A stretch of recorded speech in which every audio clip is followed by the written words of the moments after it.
Mi esposa dijo, amo a tu hermano. Él me entiende mejor. Ella solicitó el divorcio. Una semana después, un abogado llamó, su madre le dejó 62 millones de pesos. Cuando mi exesposa escuchó la noticia. Recuerdo el momento exacto en que mi matrimonio terminó porque al principio no pasó nada dramático. Sin gritos, sin portazos. Mi esposa se paró frente a mí en nuestra cocina, con las manos cruzadas como si estuviera dando noticias en una reunión, y dijo, amo a tu hermano. Él me entiende mejor. Luego me dijo que ya había solicitado el divorcio. Lo dijo con calma, como si estuviera explicando un conflicto de horarios. No respondí. Simplemente me quedé mirando el reflejo de las luces de debajo del gabinete en la encimera de granito y me di cuenta de que las dos personas en las que más confiaba en el mundo habían estado construyendo una vida a mis espaldas. Una semana después, un abogado me llamó sobre el testamento de mi madre. Todo cambió después de eso. Mi nombre es Nathan Cole. Tenía 49 años y vivía en Highland Ranch, justo a las afueras de Denver, en una casa que mi esposa y yo habíamos comprado 16 años antes. No era extravagante, pero era el tipo de lugar que sugería estabilidad. Garaje para 2 autos, césped bien cuidado, un arce en el jardín delantero que se ponía de un rojo intenso cada octubre. Adentro, todo había sido arreglado cuidadosamente con el tiempo. Vanessa eligió los muebles, pero yo construí la mayoría de ellos. La mesa del comedor me había llevado 3 fines de semana. Los estantes de la sala de estar estaban medidos al 1/8 de pulgada. Creía en construir las cosas lentamente. Creía que si las construías con suficiente cuidado, duraban. Vanessa y yo nos habíamos conocido cuando yo tenía 33 años. Ella era brillante, segura de sí misma y de risa fácil. Durante años, nuestra vida se sintió más estable que apasionada. Pero nunca consideré eso un problema. No tuvimos hijos. Ese había sido un duelo silencioso que llevábamos sin discutirlo con demasiada frecuencia. En cambio, nos enfocamos en las rutinas. El desayuno del domingo, los paseos de verano a las montañas, pequeñas mejoras en la casa. No era dramático, pero se sentía real. El tipo de matrimonio en el que la gente se asienta cuando cree que ha elegido correctamente. Mi hermano mayor, Ethan, siempre había sido parte de esa vida, aunque no constantemente. Era 3 años mayor que yo, más ruidoso, más carismático, el tipo de hombre que llenaba una habitación sin intentarlo. De niños, él era el que los maestros recordaban. Había iniciado un negocio a los 30 años, lo vendió y luego se movió por diferentes empresas. Siempre parecía estar un poco por delante de todos los demás, incluyéndome a mí. Éramos cercanos de la manera silenciosa en que a veces lo son los hermanos. No hablábamos de emociones, pero nos apoyábamos mutuamente. Cuando comenzó a visitarnos con más frecuencia, aproximadamente un año antes de que todo se desmoronara, lo recibí con gusto. Traía bourbon, se paraba en el patio trasero, hablaba de mercados e inversiones, y Vanessa se unía a nosotros, riéndose de sus historias. Se sentía normal. Se sentía como en familia. Mirando hacia atrás, puedo ver el cambio. Fue sutil al principio. Vanessa comenzó a quedarse más tiempo cuando Ethan hablaba. Se reía de manera diferente, más relajada, más abierta. Él comenzó a enviarle mensajes de texto sobre cosas pequeñas como recetas o restaurantes. Lo noté, pero lo descarté. No sospechas de tu esposa y de tu hermano. No si has construido 16 años sobre la confianza. La primera vez que sentí que algo se apretaba en mi pecho fue un jueves por la noche a principios de primavera. Llegué a casa más temprano de lo habitual y encontré la camioneta de Ethan estacionada en la entrada. Vanessa estaba en la cocina, apoyada en el mostrador, y ambos sonreían de una manera que se detuvo cuando entré. Ethan dijo que había pasado para preguntar por un contratista. Vanessa me sirvió una copa de vino. Todo parecía normal, pero algo dentro de mí registró el silencio que llegó un segundo demasiado tarde. Durante los siguientes meses, se acumularon pequeños cambios. Vanessa comenzó a salir con más frecuencia, diciendo que necesitaba espacio. Ethan comenzó a pasar cuando yo no estaba en casa. Mi hermano, que nunca había estado particularmente interesado en la vida doméstica, de repente tenía opiniones sobre el diseño de nuestro patio trasero. Me dije a mí mismo que estaba imaginando cosas. Era más fácil creer eso que cuestionar a las dos personas más cercanas a mí. La confianza no se derrumba de golpe. Se erosiona lentamente como la madera que absorbe agua. La noche en que todo terminó fue un martes. Habíamos cenado en silencio. Vanessa lavó los platos mientras yo limpiaba la mesa. No hubo discusión, ni tensión, solo el zumbido del refrigerador y el sonido del agua corriendo sobre los platos. Luego se secó las manos, se giró para mirarme y pronunció la frase que dividió mi vida en un antes y un después. Amo a tu hermano. Él me entiende mejor. No apartó la mirada. Mantuvo mi mirada con una calma casi clínica. Añadió que había solicitado el divorcio esa tarde.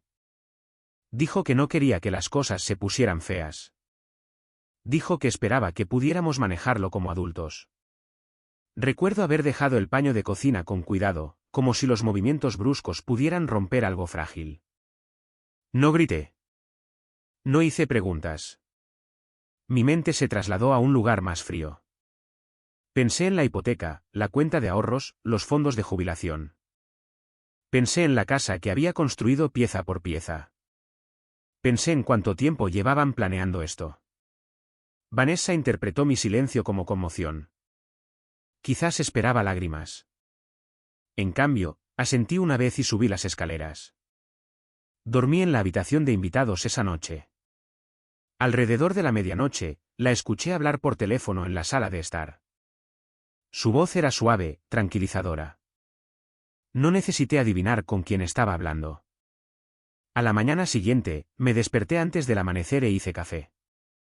La casa se sentía extraña, como si estuviera visitando la vida de otra persona. Abrí el archivador en la oficina de casa y comencé a sacar documentos, extractos bancarios, papeles de la hipoteca, cuentas de inversión. Escribí números en un bloc de notas legal. El saldo de la cuenta de corretaje, los ahorros, mi jubilación, su jubilación. No estaba pensando en la venganza. Estaba pensando en la claridad. Si mi vida acababa de ser desmantelada, necesitaba entender lo que quedaba. Para cuando Vanessa bajó, yo tenía una lista. Parecía sorprendida de verme trabajando. No tienes que hacer esto ahora mismo, dijo suavemente. Le dije que prefería hacerlo. Ella dudó, luego asintió como si estuviera aliviada de que no estuviera montando una escena. Eso me dijo algo importante. Ella esperaba que me derrumbara. Se había preparado para el duelo, no para la organización. Más tarde ese día, llamé a Diane Mercer, una amiga que conocía desde mis 30 años. Era dueña de una pequeña tienda de muebles y había pasado por un divorcio difícil años antes. Le expliqué la situación en 3 frases. Se quedó en silencio por un momento, luego dijo, no te vayas de la casa y no muevas ningún dinero hasta que hables con un abogado. Anoté ambas cosas. Esa tarde, busqué abogados de divorcio en Denver y programé una consulta con Margaret Bell. Vanessa empacó una maleta esa noche. Dijo que se quedaría con una amiga. Antes de irse, se detuvo cerca de la puerta y dijo, espero que algún día lo entiendas. No respondí. La vi caminar hacia su auto y alejarse. La casa se sumió en el silencio. Me quedé en la cocina durante mucho tiempo, mirando el arce de afuera, sus hojas apenas moviéndose con el viento. Me di cuenta de algo entonces. El matrimonio había terminado, pero yo todavía estaba aquí. La casa todavía estaba aquí. Y lo que sucediera a continuación dependería de lo que yo hiciera, no de lo que ellos habían hecho. No lloré esa noche. Revisé mi lista de nuevo, añadí algunas notas y puse la alarma para la mañana siguiente. La oficina de Margaret Bell estaba en el segundo piso de un edificio bajo de ladrillos justo al lado de Santa Fe Drive. El tipo de lugar que podrías pasar por alto si no lo estuvieras buscando. Sin cristales pulidos, sin vestíbulo de mármol, solo una escalera estrecha, una placa de latón y una puerta que se abría a una tranquila área de recepción con iluminación suave y estantes llenos de carpetas legales. Llegué 15 minutos antes y me senté con un vaso de papel con café que ya se había enfriado. Mis manos estaban firmes. Eso me sorprendió más que cualquier otra cosa. Margaret Bell estaba en sus últimos 50 años, con el pelo plateado cortado prolijamente a la altura de la mandíbula y gafas posadas en la parte baja de la nariz. Tenía el comportamiento sereno de alguien que había visto desmoronarse cientos de matrimonios y ya no reaccionaba al drama de ello. Escuchó sin interrumpir mientras yo describía lo que Vanessa había dicho, cuánto tiempo Ethan había estado cerca y lo que ya había recopilado financieramente. Cuando terminé, se reclinó ligeramente y cruzó las manos. Ha hecho algo que la mayoría de la gente no hace, dijo. Comenzó a documentar de inmediato. Asentí. No sabía qué más hacer. Eso es exactamente lo que debe hacer. Pidió copias de mis extractos. Le entregué la carpeta que había traído. La hojeó metódicamente, deteniéndose ocasionalmente para tomar notas. Después de varios minutos, levantó la vista. Este es un matrimonio largo, 16 años. Colorado es un estado de distribución equitativa. Eso significa que el tribunal busca la equidad, no necesariamente la igualdad. Las contribuciones importan. La documentación importa. El comportamiento que involucra fondos maritales puede importar. No dijo la palabra infidelidad, pero quedó suspendida entre nosotros. Lo entendí. Pasamos la siguiente hora revisando números. La casa se había revalorizado significativamente. La cuenta de corretaje había crecido de manera constante en los últimos 5 años, principalmente gracias a mis bonificaciones. Nuestras cuentas de jubilación eran sustanciales. No había ningún acuerdo prenupcial. Siempre lo había considerado innecesario. Estábamos enamorados, y la idea había parecido desconfiada. Ahora, escribí sin acuerdo prenupcial en mi blog de notas legal como una lección aprendida demasiado tarde. El tono de Margaret se mantuvo tranquilo, casi clínico. Debe permanecer en la casa. No vacíe las cuentas. No se involucre emocionalmente. Deje que la comunicación pase a través de los abogados siempre que sea posible, hizo una pausa. Y espere que asuman que usted no está preparado. Las personas que inician infidelidades a menudo creen que el otro cónyuge estará demasiado desestabilizado para responder estratégicamente. Pensé en la expresión tranquila de Vanessa en la cocina, en la forma en que había dicho que esperaba que las cosas no se pusieran feas. No esperaba civilidad. Esperaba sumisión. Cuando salí de la oficina de Margaret, el cielo estaba brillante y dolorosamente despejado. Me senté en mi camioneta por un momento antes de encender el motor. Mi teléfono vibró. Ethan. El nombre en la pantalla se sentía surrealista.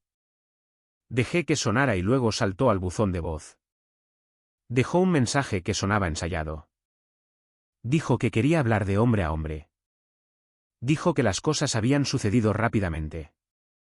Dijo que esperaba que pudiéramos manejarlo con respeto. Borré el mensaje sin responder. De vuelta en casa, comencé a revisar los extractos de la tarjeta de crédito. Margaret lo había sugerido casualmente, pero una vez que empecé, entendí por qué. Surgieron patrones. Restaurantes que no reconocía. Un hotel boutique en Aspen cargado en un fin de semana en el que yo había estado de viaje por trabajo. 2 boletos de avión comprados 3 meses antes, cuando Vanessa me había dicho que iba a visitar a una amiga. Cada entrada se sentía como una confirmación silenciosa de lo que ya sabía. Esto no había comenzado recientemente. Se había estado desarrollando durante meses, quizás más. Resalté cada cargo sospechoso. Descargué los documentos en formato PDF. Creé una hoja de cálculo. El proceso fue extrañamente reconfortante. Reemplazó la especulación con hechos. Cuando Vanessa envió un mensaje de texto esa noche preguntando si podía pasar a buscar algo de ropa, acepté. Llegó 20 minutos después. Su comportamiento era cauteloso, como si se acercara a un animal herido. Recogió sus cosas rápidamente, evitando el contacto visual. En la puerta, dudó. «Estás muy tranquilo», dijo. «No veo otra opción», respondí. Ella asintió, casi aliviada de nuevo. Eso me dijo que todavía creía que la calma significaba debilidad. 2 días después, Margaret llamó. He revisado las finanzas preliminares, dijo. Su documentación es sólida y hay evidencia de que se usaron fondos maritales para lo que parece ser una relación fuera del matrimonio. No dio más detalles. No era necesario. Procederemos metódicamente. Espere que presionen para un acuerdo rápido. Esa presión llegó antes de lo esperado. El sábado por la tarde, Ethan apareció en la casa. Vi su camioneta a través de la ventana delantera antes de que llamara a la puerta. Abrí, pero no lo invité a entrar. Parecía mayor de lo que recordaba, o quizás solo menos seguro de sí mismo. Nathan, comenzó, usando el tono que usaba cuando éramos niños y quería algo. Prefiero que hablemos a través de los abogados, dije. Cambió de peso. Esto no tiene por qué ponerse feo. Vanessa y yo, no lo planeamos de esta manera. Lo miré. Planearon lo suficiente. Se estremeció ligeramente, luego se recuperó. Estamos tratando de ser justos. A Vanessa le preocupa que vayas a alargar esto. Estoy documentando, dije. Eso no es lo mismo. Exhaló. No tienes que castigarnos. La palabra castigar quedó en el aire. Me di cuenta entonces de cómo veía esto. Cualquier resistencia de mi parte era una represalia. Cualquier afirmación de justicia era una agresión. Negué con la cabeza. No estoy castigando a nadie. Estoy protegiendo lo que es mío. Me miró por un momento, luego asintió lentamente. De acuerdo, dijo. Dejaremos que los abogados se encarguen. Se dio la vuelta y caminó de regreso a su camioneta. Lo vi irse, sintiendo menos ira de la que esperaba. Principalmente, sentí claridad. Esa noche, revisé mi hoja de cálculo de nuevo. Los números eran precisos. La cronología era más clara. La historia que contaban era simple. Mientras yo creía que estaba manteniendo un matrimonio, mi esposa y mi hermano habían estado construyendo algo más usando los mismos recursos. Era doloroso, pero también útil. Los hechos, a diferencia de las emociones, no cambiaban. Antes de acostarme, escribí una breve nota en la parte superior de mi bloc de notas legal. Mantén la calma. Documenta todo. Deja que la ley funcione. No era dramático, pero se sentía como un plan. El hombre tranquilo que pensaban que se rompería simplemente se estaba reorganizando. 3 días después, Margaret presentó la petición inicial. Me lo dijo de antemano para que no me sorprendiera cuando el abogado de Vanessa se pusiera en contacto. Esto no significa guerra, dijo. Significa estructura. Agradecí la distinción. Guerra implicaba emoción. Estructura implicaba proceso. Prefería el proceso. El abogado de Vanessa contactó a Margaret esa misma tarde. En cuestión de horas, Vanessa me envió un mensaje de texto. No pensé que te moverías tan rápido. Leí el mensaje, dejé el teléfono y no respondí. El silencio, estaba aprendiendo, comunicaba más que las explicaciones. Esa noche, hice pollo a la parrilla en el patio trasero y comí solo en la mesa del patio. El aire olía ligeramente a césped recién cortado. Por primera vez desde que se fue, la casa se sentía menos como un escenario abandonado y más como un lugar que aún podía habitar. La semana siguiente, Margaret llamó con el primer borrador de acuerdo del lado de Vanessa. Proponen una venta rápida de la casa, dijo. Dividir las ganancias, repartir los ahorros por igual y cada parte se queda con sus propias cuentas de jubilación. Hizo una pausa. No es terrible, pero está inclinado. No tiene en cuenta sus contribuciones a la cuenta de corretaje e ignora los cargos cuestionables que identificamos. Quieren que sea rápido, dije. Sí. Las personas que creen que tienen la ventaja a menudo prefieren la velocidad. Le dije que lo rechazara. No de forma agresiva, solo educada y firmemente. Ella estuvo de acuerdo. Contraatacaremos con documentación, dijo. Dejemos que los números hablen. Ese sábado, Vanessa preguntó si podíamos vernos. Sugerí una cafetería. Elegimos un lugar tranquilo cerca de las colinas a media mañana, cuando no estaba lleno. Llegó temprano. Cuando entré, se levantó a medias, insegura de si debía abrazarme. Asentí en su lugar y me senté frente a ella. Parecía serena, pero había tensión alrededor de sus ojos. No esperaba abogados tan rápido, dijo. Tampoco esperaba la conversación en la cocina, respondí. Asintió lentamente. Ethan piensa que esto se está complicando. Ya lo estaba. Removió su café sin beberlo. No queremos pelear. Solo queremos seguir adelante. Quiero justicia, dije. Eso es todo. Me miró con atención, como tratando de evaluar si justicia significaba hostilidad. Eres diferente, dijo. ¿Más tranquilo? No me siento tranquilo, respondí. Solo estoy concentrado. Suspiró. Sé que esto es difícil. Nunca quise hacerte daño. La frase sonaba ensayada. La dejé pasar. Entonces manejémoslo correctamente, dije. A través de los abogados. Nos sentamos en silencio por un momento. Asintió de nuevo, luego recogió su bolso. De acuerdo, dijo suavemente. Supongo que así es como tiene que ser. Mientras salía, noté que no miró hacia atrás. Eso, más que nada, me dijo que ya se estaba reposicionando emocionalmente, moviéndose hacia una vida donde yo era un inconveniente, no una pérdida. La contrapropuesta de Margaret se envió el lunes. Incluía un desglose detallado de las contribuciones, destacaba el desequilibrio de la cuenta de corretaje y adjuntaba un resumen de los gastos sospechosos.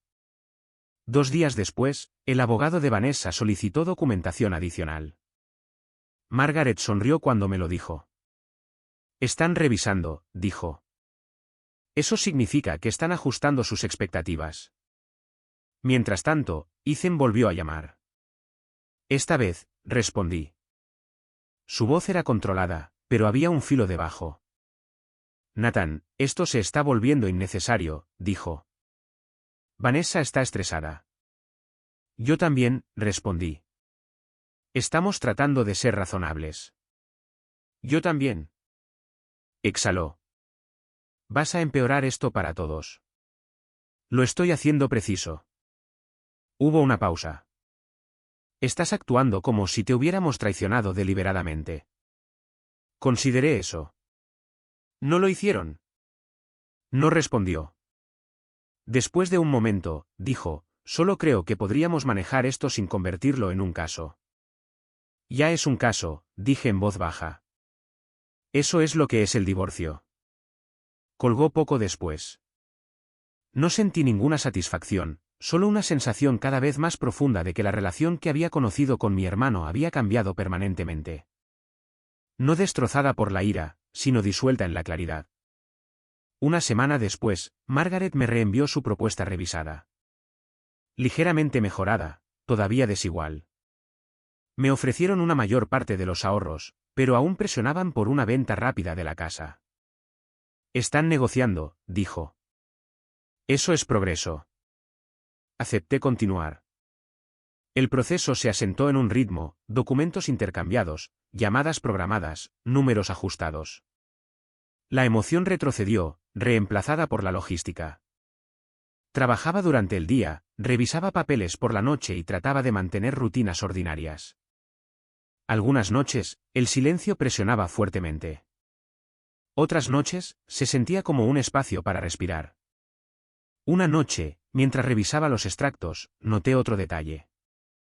Una compra de muebles, cara, cargada a la tarjeta conjunta 3 meses antes. La dirección de entrega no era nuestra casa. Revisé la factura. Coincidía con un complejo de condominios en el centro. Se lo envié a Margaret. Respondió rápidamente. Esto fortalece nuestra posición. Me quedé mirando la pantalla, dándome cuenta de que Vanessa y Ethan habían estado amueblando un lugar juntos, mientras yo creía que nuestro matrimonio estaba intacto. El dolor fue agudo pero breve. Hechos de nuevo, claros, innegables. Al día siguiente, Vanessa llamó inesperadamente. Escuché que encontraste el cargo de los muebles, dijo. Sí. Eso fue temporal, dijo rápidamente. No estábamos planeando nada permanente todavía. No discutí. Es parte del expediente, respondí. Sonaba frustrada. No tienes que hacer esto tan formal. Ya lo es. Hizo una pausa, luego dijo suavemente. Pensé que pelearías emocionalmente. No esperaba esto. Yo tampoco, admití, pero aquí estamos. Después de la llamada, salí al patio trasero. El arce comenzaba a ponerse rojo, las hojas cambiando de verde a rojo. El cambio ocurre gradualmente, pensé. Hasta que un día, todo el paisaje se ve diferente. Así se sentía mi vida, alterada pieza por pieza hasta que la imagen general ya no se parecía a lo que recordaba. Margaret llamó esa tarde. Están reconsiderando su cronograma, dijo, lo que generalmente significa que se están dando cuenta de que la velocidad no está a su favor. Hizo una pausa. Lo estás haciendo correctamente. Calmo, documentado, consistente. Le di las gracias. Después de colgar, me senté en la mesa de la cocina y miré alrededor de la habitación que Vanessa había arreglado años antes. Las sillas, las lámparas, las fotos enmarcadas, todo seguía en su lugar. Pero el significado detrás de ellos había cambiado. Ya no eran símbolos de un futuro compartido. Eran simplemente objetos en una casa que todavía poseía, esperando lo que viniera después. El hombre tranquilo que pensaban que se rompería, seguía en pie, y la estructura a mi alrededor, pieza por pieza, comenzaba a sostenerse. La llamada llegó un martes por la tarde, 11 días después de que Margaret y yo hubiéramos enviado nuestra segunda contrapropuesta. Estaba en mi escritorio revisando un informe de logística cuando mi teléfono vibró con un número desconocido. Casi lo ignoro. Las llamadas desconocidas se habían vuelto más frecuentes desde que comenzó el proceso de divorcio, ofertas de seguros, propuestas de refinanciamiento, ruido de fondo. Pero algo en el código de área llamó mi atención. Era local, del centro de Denver. Respondí, señor Cole. La voz era tranquila, profesional, mesurada. Mi nombre es Ellen Foster. Llamo de la firma de abogados Foster y Ulrich, especializada en sucesiones. Me pongo en contacto con usted en relación con el patrimonio de Lydia Cole. Mi madre. Por un momento, no respondí. Mi madre y yo habíamos hablado rara vez en los últimos años. No exactamente distanciados, pero sí lejanos. Se había mudado a Arizona después del fallecimiento de mi padre, se volvió a casar brevemente y luego vivió tranquilamente. Hablábamos en cumpleaños y festivos. Conversaciones cortas, cuidadosas, educadas. No esperaba una llamada sobre su patrimonio. No esperaba ninguna llamada en absoluto. Estoy escuchando, dije finalmente. Lamento informarle, continuó suavemente. Su madre falleció hace 3 semanas. Intentamos comunicarnos con usted antes, pero estábamos confirmando los detalles del testamento antes de contactar a los beneficiarios. La palabra beneficiarios sonaba irreal. Mi primera reacción no fue sobre el dinero. Fue sobre el hecho de que había muerto y yo no había estado allí. Un pequeño vacío se abrió en mi pecho. Ya veo, dije en voz baja. No se requiere ninguna acción inmediata, continuó Ellen. Sin embargo, su madre actualizó su testamento hace 2 años. Usted es el beneficiario principal de su patrimonio. Me gustaría programar una cita para revisar la documentación con usted. Beneficiario principal. Me recliné en mi silla, mirando al techo. Mi madre siempre había sido reservada, difícil de leer. De niños, Ethan había sido el que ella elogiaba, su ambición, su toma de riesgos. Yo había sido el hijo más tranquilo, confiable, pero no notable. Había asumido, sin confirmarlo nunca, que si quedaba algo de su patrimonio, se inclinaría hacia él. ¿Qué incluye el patrimonio?, pregunté. Hubo una breve pausa, como si estuviera eligiendo las palabras con cuidado. Su madre poseía activos significativos, dijo Ellen. Propiedades comerciales en Scottsdale, varias carteras de inversión y una póliza de seguro de vida. El valor aproximado, sujeto a la contabilidad final, es de alrededor de 62 millones de pesos. El número no se registró de inmediato. Flotó en el aire como algo desconectado de la realidad. 62 millones. Lo repetí en silencio, esperando que tuviera sentido. No lo tuvo. Me sentí extrañamente distante, como si la conversación le estuviera sucediendo a otra persona. Creo que debería ir, dije. Eso sería lo mejor, respondió. Podemos revisarlo todo juntos. Después de colgar, me quedé inmóvil. La oficina a mi alrededor continuaba como de costumbre, teléfonos sonando, teclados haciendo clic, alguien riendo por el pasillo. Mi mundo, sin embargo, se había inclinado de nuevo. Mi matrimonio se había derrumbado menos de 3 semanas antes.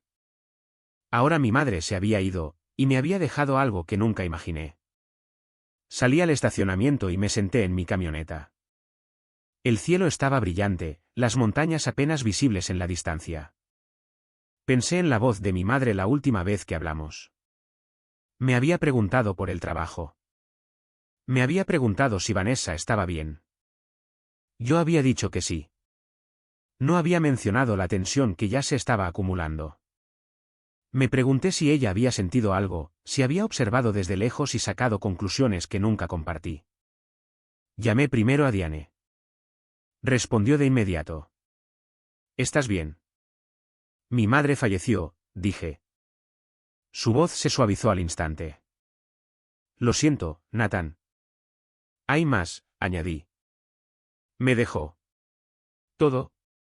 Alrededor de 62 millones. Silencio, luego una lenta exhalación. Eso es significativo. Sí. ¿Cómo te sientes? Consideré la pregunta. Confundido y triste. Principalmente triste. Eso suena correcto, dijo suavemente. Llamé a Margaret después. Su reacción fue profesional, pero firme. Esto es propiedad separada, dijo de inmediato. Cualquier cosa heredada después de la separación no es matrimonial. Vanessa no tiene ningún derecho sobre ello. Mantén esto confidencial por ahora. No pensaba anunciarlo, dije. Bien. Cuanta menos gente lo sepa, mejor. Me reuní con él en Foster 2 días después. Su oficina tenía vistas al centro, limpia y sobria. Me guió a través de los documentos con cuidado. La letra de mi madre aparecía en una breve carta adjunta al testamento. Escribió que había visto a sus 2 hijos construir sus vidas de manera diferente. Me describió como constante, cuidadoso, alguien que valoraba la permanencia. Escribió que creía que yo protegería lo que ella dejaba atrás. La carta era breve, pero tenía peso. La leí 2 veces antes de dejarla. No me di cuenta de que pensaba eso, dije en voz baja. Helen asintió. Fue muy deliberada. Al salir de la oficina, me sentí más pesado que ligero. El dinero era abstracto, distante. La pérdida era inmediata. Conduje a casa lentamente, las montañas más nítidas con la luz de la tarde. La casa se sentía más silenciosa de lo habitual cuando entré. Me senté en la mesa de la cocina y leí la carta de nuevo. La letra de mi madre parecía más pequeña de lo que recordaba. Me pregunté cuándo la escribió. Me pregunté si había imaginado este momento exacto. No se lo conté a nadie más, pero la información viaja de maneras que no siempre puedes rastrear. Una semana después, Margaret llamó. El abogado de Vanessa se ha puesto en contacto, dijo. Han oído que usted podría haber recibido una herencia. Así que se sabe, dije. Sí. Están preguntando si afecta la postura del acuerdo. No lo hace. Correcto. Pero espere un cambio de tono. Ese cambio llegó a la mañana siguiente. Vanessa envió un mensaje de texto. ¿Podemos hablar? Es importante. Leí el mensaje, reconociendo el cambio de inmediato. La mujer que había hablado con una finalidad tranquila en mi cocina ahora solicitaba urgencia. Dejé el teléfono y esperé. Algunas conversaciones, me di cuenta, tenían más peso cuando se retrasaban. Afuera, el arce se había vuelto completamente rojo. Las hojas caían sobre el césped, una a una. Las vi caer y comprendí que algo fundamental había vuelto a cambiar. El equilibrio de poder se había movido silenciosamente, no a través de la confrontación, sino de las circunstancias. La mujer que dijo que yo no era suficiente podría verme pronto de manera diferente. Y cuando lo hiciera, el momento importaría. La llamada de Ellen Foster había cambiado más que mi futuro financiero. Había alterado el terreno emocional de todo lo que siguió. Vanessa llamó la noche siguiente. Dejé que sonara una vez y luego respondí. Su voz sonaba más suave de lo que recordaba, mesurada de una manera que sugería que había practicado la conversación de antemano. Hola, Nathan, dijo. Sé que este podría no ser un buen momento. Está bien, respondí. Hubo una breve pausa, y luego continuó. Me enteré de lo de tu madre. Lo siento mucho. Sé que no siempre fueron cercanos, pero seguía siendo tu madre. Gracias, dije. Mi tono se mantuvo neutral. No ofrecí más. Y también escuché. Dudó, eligiendo sus palabras con cuidado, que te dejó bastante. Ahí estaba. No directa, no grosera, pero inconfundible. La verdadera razón de la llamada. Sí, dije simplemente. No me di cuenta, continuó, de que las cosas eran así entre tú y ella. Debe haber creído mucho en ti. Casi sonrío ante la frase. Enmarcaba la herencia como una validación, como si mi valor hubiera sido confirmado repentinamente por el dinero. Dejó una carta, dije. Eso importó más que el número. Otra pausa. Me gustaría verte, dijo en voz baja. No sobre el divorcio, solo para hablar. Consideré negarme.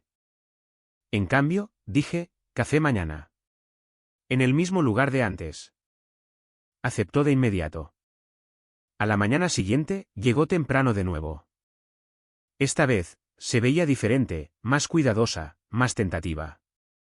Llevaba un suéter que reconocí, uno que le había comprado años antes. Cuando me senté, me estudió como si midiera la distancia.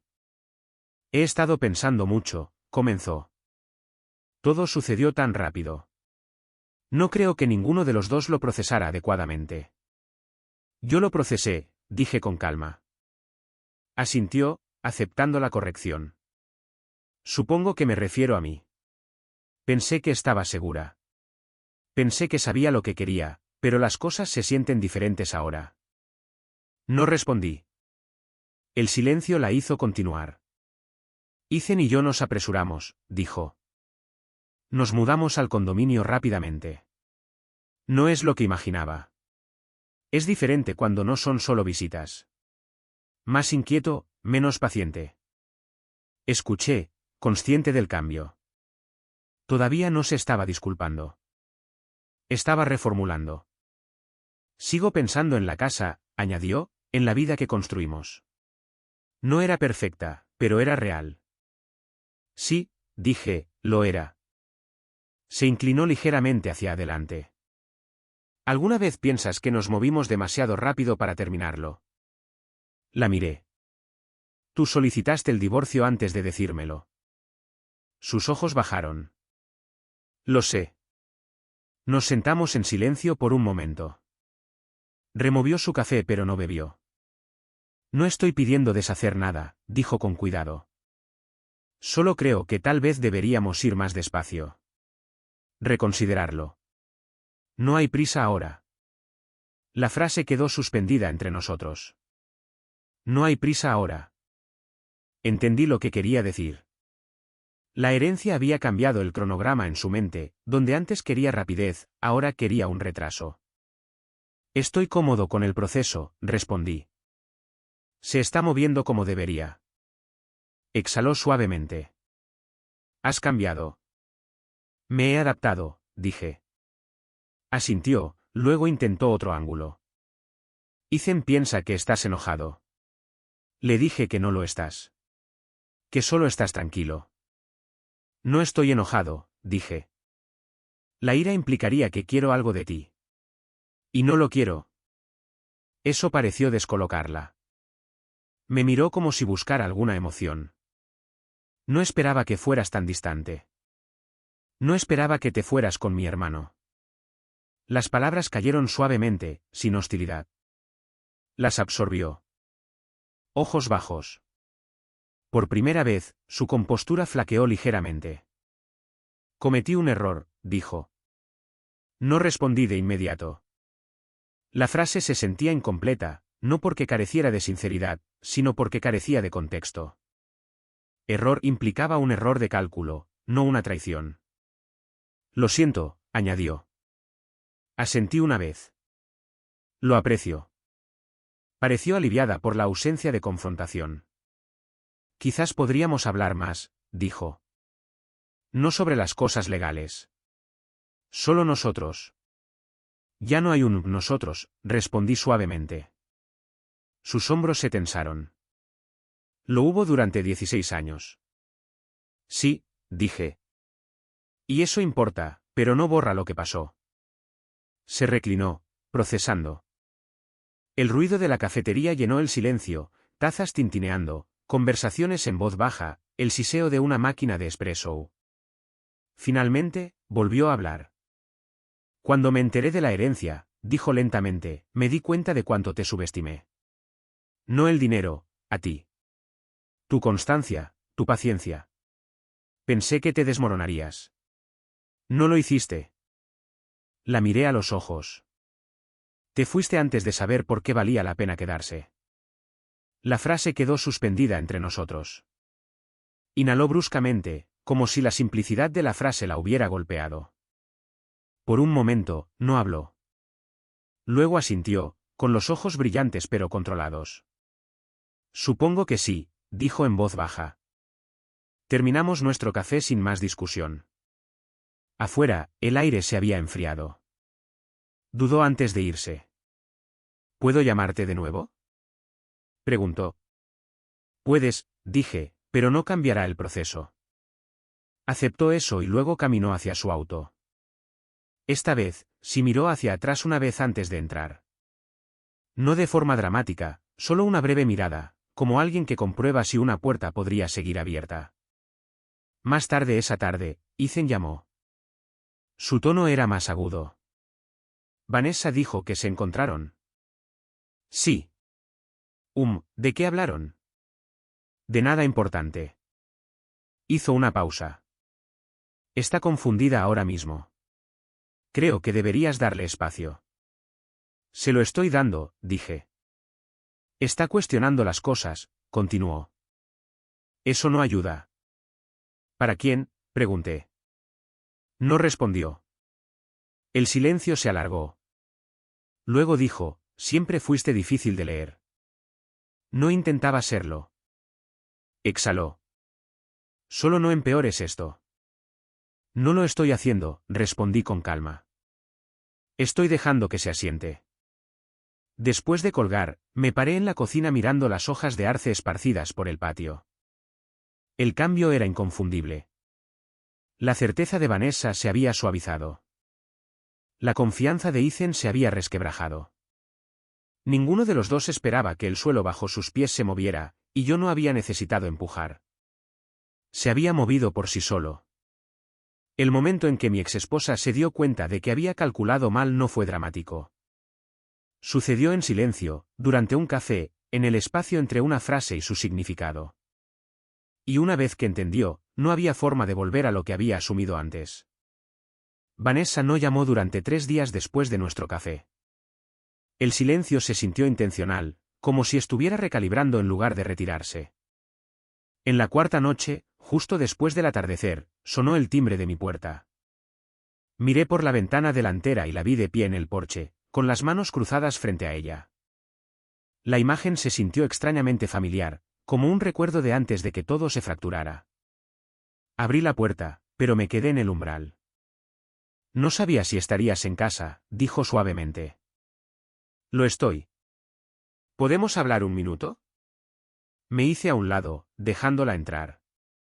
La casa olía ligeramente a café y al limpiador de limón que había usado antes. Miró a su alrededor, absorbiendo detalles que ella había elegido años atrás. La lámpara cerca del sofá, las fotos enmarcadas todavía en la pared. Por un momento, su expresión se suavizó.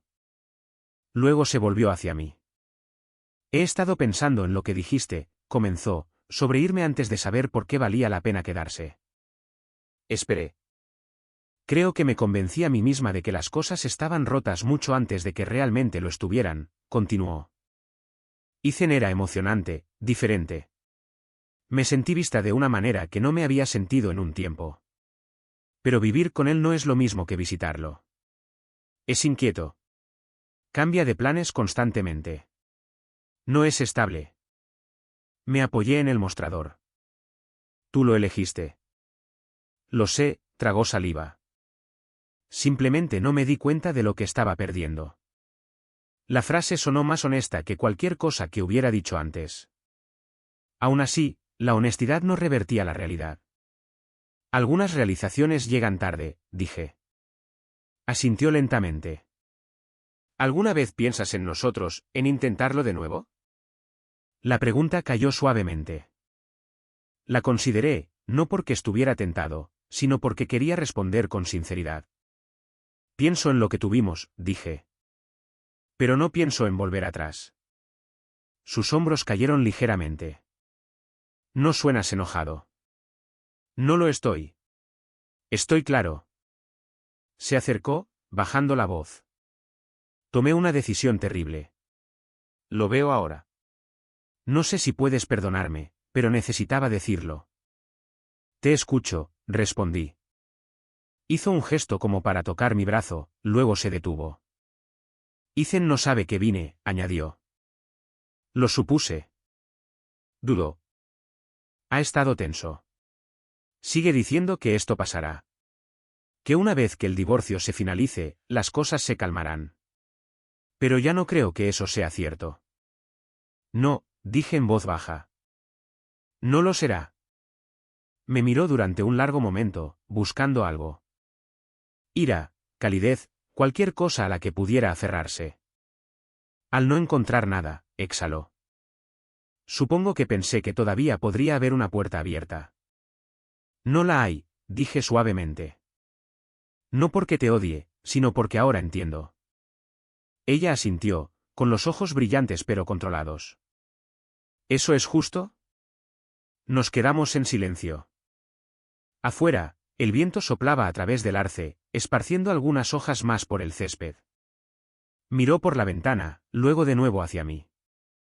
Vas a quedarte con la casa, ¿verdad? Sí. Te queda bien, dijo suavemente. Tú la construiste. Decidiré qué hacer más tarde, respondí. Dio un paso atrás. No me quedaré mucho tiempo.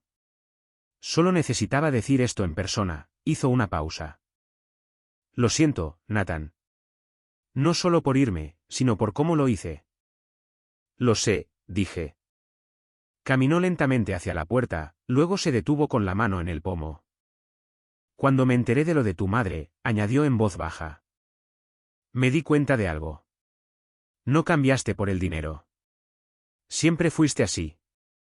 Simplemente no lo vi. Está bien, dije. No lo estabas buscando. Esbozó una leve y triste sonrisa y se fue. La vi caminar por el sendero, su silueta desvaneciéndose en el crepúsculo. No había sensación de triunfo, solo una confirmación silenciosa de que el centro emocional de mi vida había cambiado permanentemente. Una hora después, Ethan llamó. Su voz era más aguda que antes. Vanessa me dijo que pasó por tu casa. Sí.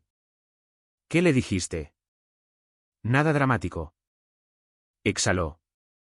Está dudando de las cosas. Eso no ayuda. No la animé a nada. No tenías que hacerlo, dijo. Simplemente existes. Eso es suficiente. Consideré el comentario. Esto no se trata de mí, dije. Se trata de elecciones. Se quedó en silencio por un momento. Siempre fuiste el constante, murmuró. Pensé que necesitaba más emoción. Tal vez la necesitaba, respondí. Pero la emoción no es lo mismo que la estabilidad. Sonaba frustrado. ¿Estás disfrutando de esto? No lo estoy, dije con calma. Simplemente no lo estoy arreglando por ti. Colgó sin decir otra palabra. Entré en la sala de estar y me senté en el sofá. La casa se sentía más silenciosa que nunca, pero el silencio ya no tenía peso. Se sentía deliberado, como una pausa elegida en lugar de impuesta. Durante semanas, había esperado confrontación, voces alzadas, acusaciones, cambios emocionales. En cambio, todo se desarrolló en conversaciones contenidas y pequeñas realizaciones. Eso me convenía. El drama se consume rápidamente. La claridad perdura. 2 días después, Margaret llamó. Están ajustando su posición de nuevo, dijo. El lado de Vanessa ahora es más flexible. Eso generalmente significa un conflicto interno. Lo supuse. Lo estás manejando bien, añadió. No mucha gente se mantiene serena cuando la dinámica cambia así. No veo otra opción. Exactamente por eso funciona. Después de colgar, salí. El aire se había vuelto más frío. El arce estaba casi desnudo ahora, las ramas expuestas contra el cielo. Vi un último grupo de hojas soltarse y caer. El cambio había terminado su lento trabajo. El paisaje se veía diferente, pero no vacío. Solo más tranquilo, más honesto. Habían intentado volver por la misma puerta que rompieron. Pero una vez que entiendes por qué una puerta se cerró, no la vuelves a abrir por nostalgia. La dejas cerrada y aprendes a vivir con el espacio que crea. El divorcio se finalizó un jueves gris por la mañana a finales de noviembre. Sin drama en la corte, sin voces alzadas, solo firmas, una breve confirmación del juez y el reconocimiento silencioso de que un matrimonio de 16 años había terminado en menos de 15 minutos. Vanessa se sentó frente a mí, serena, con las manos cruzadas de la misma manera que la noche en que me dijo que amaba a mi hermano. Cuando terminó, asintió una vez, casi con respeto. Ethan no estaba allí. No pregunté por qué. Afuera, el aire se sentía fino y frío. Margaret me estrechó la mano. Manejaste esto con dignidad, dijo. Eso importa más de lo que la gente cree. Le di las gracias y caminé hacia mi camioneta. Esperaba sentir algo dramático. Alivio, ira, triunfo. En cambio, sentí quietud, del tipo que sigue a una larga tormenta cuando el viento finalmente se detiene. Una semana después, me reuní de nuevo con él en Foster. La transferencia del patrimonio estaba completa. Me entregó una carpeta con los documentos finales y un sobre adicional. Su madre pidió que se le entregara esto después de que todo se resolviera, dijo. Lo abrí con cuidado. Dentro había una carta escrita a mano, más larga que la primera. Escribió sobre ver a sus hijos crecer y convertirse en hombres diferentes. Admitió que siempre había entendido fácilmente la ambición de Ethan. Era visible, ruidosa, impresionante. La mía, dijo, era más silenciosa. Describió haber notado cómo yo reparaba las cosas en lugar de reemplazarlas. Cómo me quedaba en un lugar el tiempo suficiente para que echaran raíces. Cómo escuchaba más de lo que hablaba.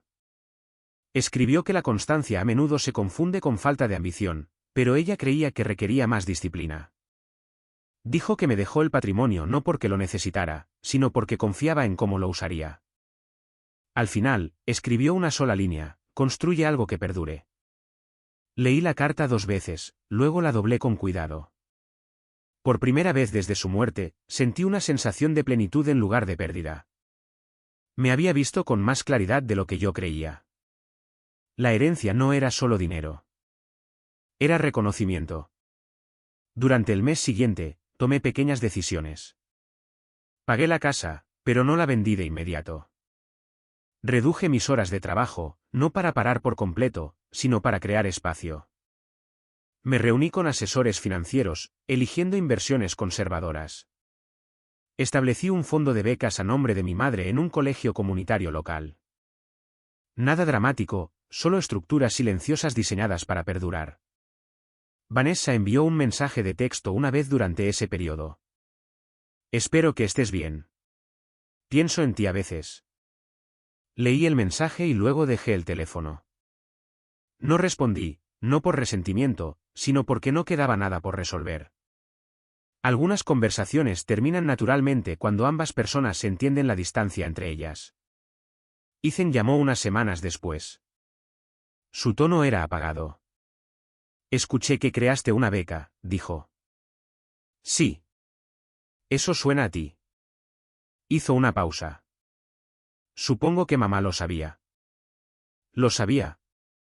Exhaló suavemente. Ya no hablamos mucho, Vanessa y yo. Las cosas cambiaron.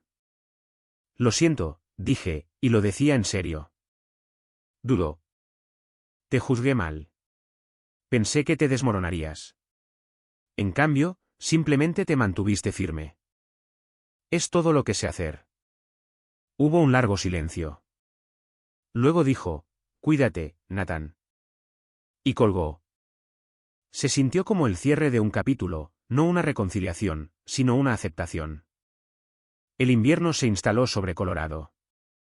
La nieve cubrió el césped, suavizando los bordes de todo. Pasaba las tardes leyendo, a veces revisando las solicitudes de becas que comenzaban a llegar. Una noche, me paré junto a la ventana viendo caer la nieve bajo la luz del porche. La casa se sentía diferente ahora. No un recordatorio de lo que terminó, sino una base para lo que quedaba. Mi esposa una vez me dijo que amaba a mi hermano porque él la entendía mejor. Quizás lo hacía. Pero entender a alguien no siempre se trata de emoción o intensidad. A veces se trata de reconocer las cualidades silenciosas que no exigen atención. Mi madre había visto esas cualidades. Confió en ellas. Y al final, esa confianza dio forma al resto de mi vida.